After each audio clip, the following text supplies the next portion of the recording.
Selamat datang di GTA di channel paling canggih di 2020. Akhirnya kita udah bisa merasakan 24 inch IPS 144 Hz di bawah 3 juta.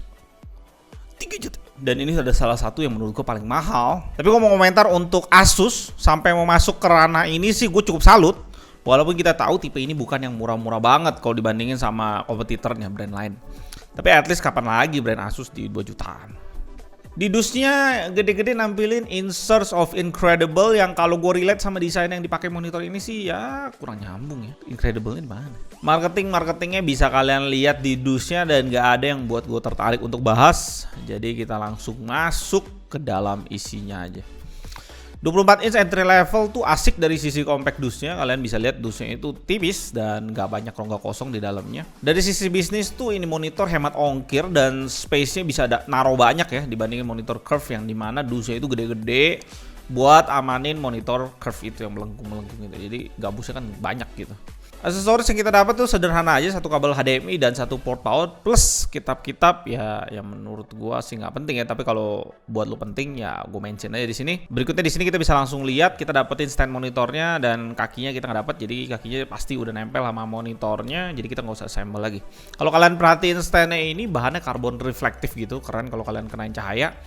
Sampai kalian puter ke belakangnya, rasa keren kalian ngerasa ya gimana ya, kayak tergoncangkan gitu karena kalian bisa lihat di situ bagian besinya itu cuma setengahnya dan setengahnya itu plastik.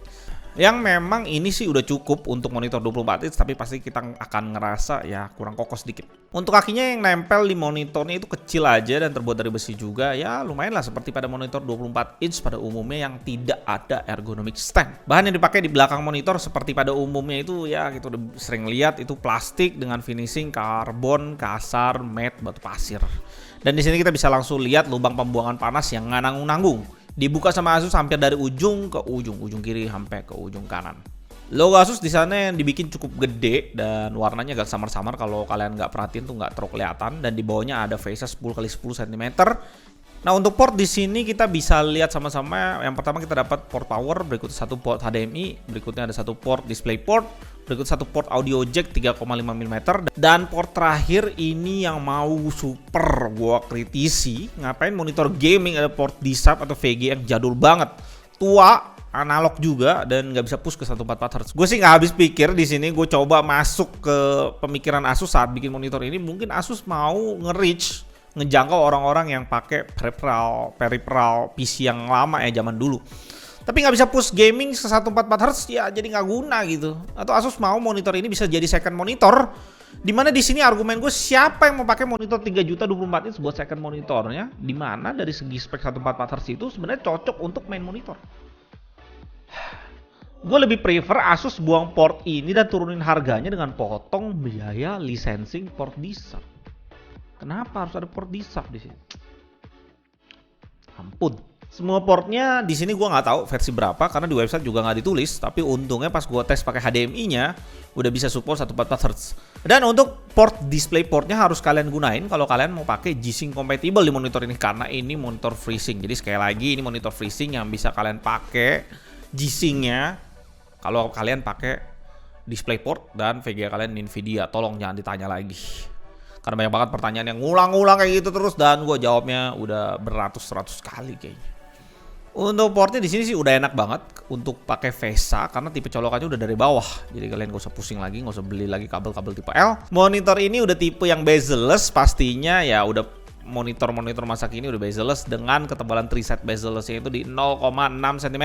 Ada tempelan energi rating di sana dan juga marketing di bagian kanan monitor kalau kalian lihat dari depan. Yang mau gue bahas sedikit mungkin marketing iCare di monitor ini. Gue sih nggak tahu jelasnya teknologi iCare itu sampai mana, dan gue search artikelnya juga kayaknya nggak ada yang bahas ini. Tapi dari pengalaman gue banyak monitor yang pakai logo iCare itu cuma sebenarnya fungsinya untuk nguningin layar aja, kayak yang ngedim layar atau ngerubah color jadi lebih kuning, yang sebenarnya bikin mata itu lebih enak doang untuk baca tulisan dan kesannya lebih redup gitu. Tapi apa iCare ini melindungi mata kita atau enggak? Gue sih nggak bisa ngukur apapun dan ngetes kayak gimana karena gue nggak tahu alat pengetesannya kayak gimana. Tapi dulu gue pernah ke dokter mata karena mata gue kering dan gatel ya, karena kerjaan gue selalu di depan komputer gitu. Dan saran dokter mata adalah kalau kalian pakai monitor atau smartphone atau apapun yang berbentuk cahaya gitu ya, panel gitu ya, diusahakan 1 jam pemakaian lalu berhenti 15 menit untuk istirahat. Dan dokter itu juga rekomen pas kalian istirahat itu lihat yang hijau-hijau supaya mata kalian lebih fresh, lebih tenang, lebih enak gitu lah. Intinya sih daripada gue percayain mata gue dengan monitor yang memarketingkan eye care, yang sekali lagi gue masih skeptik akan teknologi itu, lebih baik gue dengerin dokter mata gue. Lebih make sense buat gue. Ya, berikutnya kita masuk ke spek lengkap dari monitor ini menurut website. Yang pertama pastinya 24 inch IPS 144 Hz, Full HD resolution, 250 nits brightness standar, tanpa adanya ergonomic stand di monitor ini, jadi cuma bisa tilt aja yang kualitasnya oke lah untuk 24 inch cukup mulus. Color gamut dikasih tahu 72%, panel bit depth-nya nggak ada info di website resminya, tapi mungkin gue assume kalau ini monitor gaming budget mungkin di 6 bit plus FRC. Untuk respon time-nya dia kasih 1 millisecond MPRT dan 4 millisecond GTG. Di sini respon time-nya nice banget, dia berani buka data GTG-nya. Dari data yang gue pelajarin, kalian harus lihat GTG dibanding gray to gray ya, dibandingin MPRT, di mana GTG ini pengetesan panel yang paling akurat untuk ngecek respon panel di monitor. Dan lagi data ini lebih difokuskan untuk motion blur. Kalau kalian mau mastiin bahwa motion blur di monitor itu rendah, pastiin kalian beli monitor yang berani kasih 2 data itu MPRT dan GTG. Semakin rendah kedua-duanya, motion blurnya semakin rendah.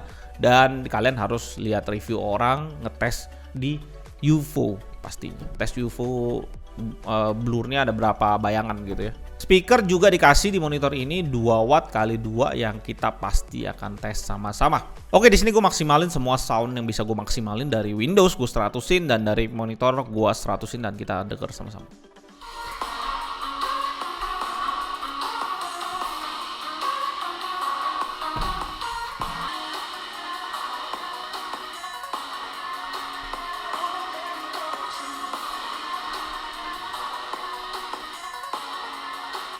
Dan gimana menurut kalian soundnya? Kalau buat gua, pas gua tes dengerin lagu yang biasanya gua tes itu, speaker ini sih udah bagus lah, di kelas 3 juta udah oke. Tadi kan gua tesnya di sound suara aja gitu ya, nggak nyanyi ya. Tapi pas kemarin gua tes lagu sambil dia nyanyi gitu, musik video gitu. Yang bisa gua komentarin mungkin sound lagu dengan sound suara dia nyanyi, kadang tuh suka nyaru, gabung gitu. Jadi kita nggak bisa terlalu bedain ya. Dan kurang ada definisi yang jelas di telinga. Bukannya jelek, karena di sini soundnya udah keluar dengan jelas juga, nggak mendem. Cuma kurang definisi aja. Tapi overall gue bisa bilang untuk harga 3 juta ini speaker yang udah oke banget ya. Nggak sampai 3 juta malah, di bawah 3 juta. Dan ini nggak kalah dengan monitor-monitor yang di atas 3 juta speakernya. Buat gamer ya cukup lah buat bersihin meja. Jadi kalian nggak usah pasang speaker lagi. Dan gue tekenin sekali lagi ya guys ya, di sini bahwa speaker di monitor itu tujuannya bukan puasin telinga kalian. Karena kemarin pas gue review 24MH ada yang komen, speakernya sampah bang, masa dibilang bagus. Ya bingung gua.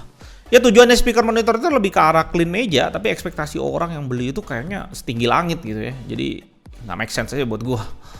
Oke, kita mau masuk ke bagian OSD. Di sini gua udah pengen komplain aja guys ya. Di sini tombol Asus sediain kita 6, bahkan 7 berserta tombol power ya. Jadi kalau kalian pencet nih 1, 2, 3, 4, 5, 6. Aduh, udah tombol banyaknya bukan main. Di sini gue tahu dia bikin shortcut lah ya. Misalkan kayak pertama blue light filter bisa langsung diganti. Yang kedua pilih mode gitu ya. Kode-kode yang ketiga apa sih? Oh, untuk gaming ya ada crosshair-nya juga bla bla bla. Tapi buat gue tetap aja lah joystick the best. Oke, untung jadi kalau kita udah masuk ke OSD-nya, tadi kalian pencet 2 kali yang paling kanan sebelum dari tombol power. 2 kali masuklah ke modenya dia. Dan ini cuma bisa berfungsi 4 gitu. 2 tombol ini langsung hilang fungsinya. Yang pertama yang tadi kita bisa pilih efek-efek yang kalian mau lihat di sini. Bukan efek ya, apa namanya? Preset dari Asus yang kasih gitu. Yang kedua blue light filter, yang ketiga color, brightness, contrast, saturation, color temperature, skin tone. Kayaknya itu semua bisa jalan kalau kita ganti ke game mode, karena itu fungsinya ke game mode.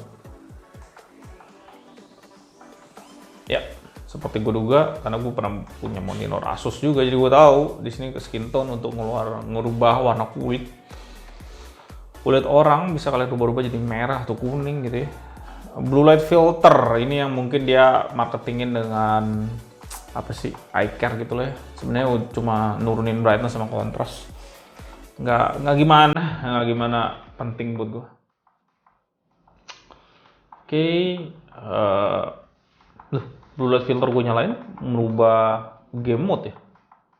Sadar gue. Oke, turun mana lagi? Oh, di sini tipe mode gambarnya ada sharpness, trace free ini jangan lebih dari 60 guys. Amburadul nanti, aspek control, vivid ngerubah warna. Lu naikin warna jadi nggak normal nanti. ICR off aja lah, nggak penting-penting banget ini. Sama kayak dynamic contrast gitu ya. Oh, freezing di sini ada modenya, YLMB di sini harus disetting di mode Windows kadang-kadang, tapi tetap aja buat gue nggak worth it, nggak usah dipusingin. Bawah ada apa? Shadow boost. Nah ini mungkin penting kali ya. Kalau kalian mau bagian gelap jadi terang, ini menarik karena IPS gelapnya terlalu gelap untuk beberapa game FPS. Kalian mau terangin bagian yang gelap itu supaya hitamnya lebih ke arah abu, ini penting. Oke. Crosshair harus dari luar berarti ya. Di sini nggak ada. Di sini volume, sound, input select, echo mode dan lain-lain. Oh iya loh. Gue baru sadar power indicator, or reset. Oke. Oh iya loh. Tetap lu harus proses dari sini doang ya. Oke, crosshair, timer, kita buka coba ada apa aja. Oh ya, standar lah. Gue gak pernah pakai sih, tapi kalau lu mau pakai terserah. Timer, FPS counter, display alignment, oh lumayan. Tapi emang ada yang pakai monitor ini dual mode gitu. Aneh sih. Oke, itu aja untuk OSD-nya. Oke guys, jadi sekarang kita beli tes seperti biasa. Kontras brightness 100, kita tes semua pinggir-pinggirannya. Cakep sih, nggak ada masalah ya. Bersih. Kalau gue lihat kayak gini, nggak ada apa-apa. Bagus, semuanya bagus. Bersih sekali. Ya, gue pakai badan gue tutupin. Apakah hitam semua? Yep. Dari atas. Cakep. Kita lihat kondisi yang satu lagi. Mungkin gelap, ada keluar sesuatu nggak? Nggak ada sih ya. Di samping juga kita lihat bersih nih, atas bawahnya. Ya, bersih. Oh, itu ada sedikit kayaknya tuh. Ini ada nggak sih? Coba. Nggak deh. Salah lihat gua. Nggak ada. Bersih. Rapi bikinan.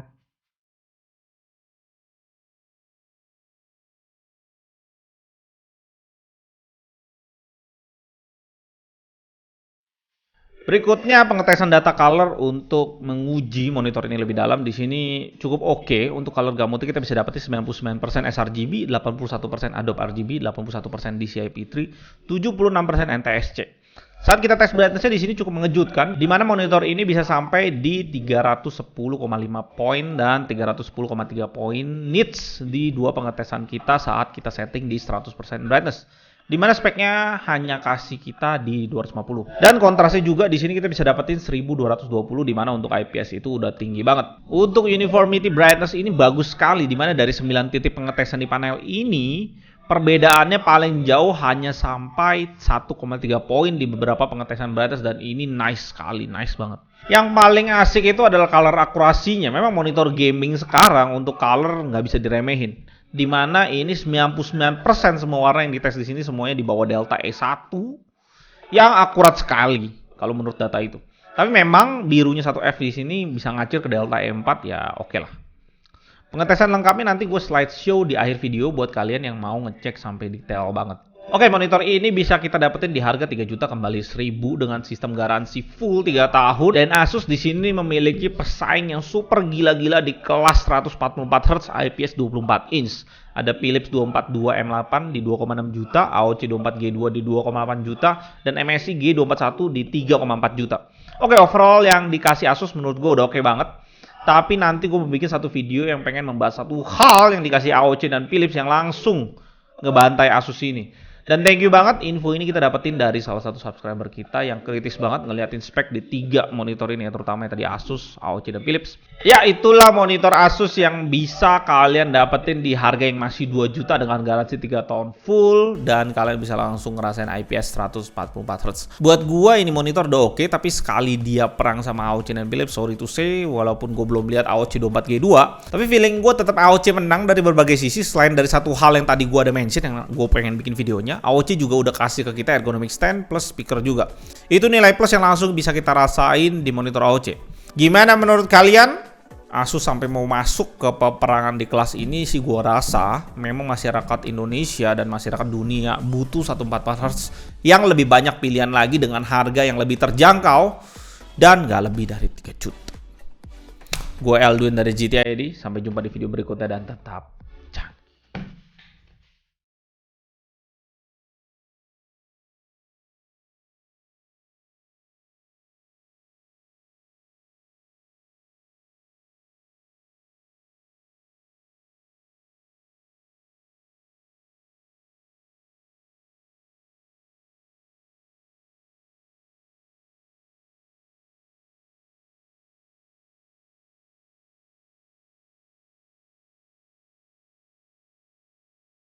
thank you buat kalian yang udah nonton sampai akhir. Kalau kalian suka dengan video barusan, kalian bisa support kita dengan like, subscribe, dan komen. Dan jangan lupa nyalain tombol lonceng di sebelah tombol subscribe untuk dapetin update terbaru dari GTA ID. Dan di kolom komentar kalian bisa request ke kita barang untuk di-review. Kalian juga bisa isi kritik dan saran. Apapun pikiran kalian akan gue baca satu persatu. Di tahun 2020 ini, GTA ID mempunyai tema giveaway buat kalian subscriber dan viewer setia dari GTA ID. Buat teman-teman kalian yang punya produk yang mau di-review sama kita, kalian bisa kontak kita di email kita, ada di deskripsi di bawah. Dan kita hanya minta kalian mempersiapkan produk atau merchandise untuk di-giveaway kepada viewer dan subscriber setia GTA. Salam GTA dan tetap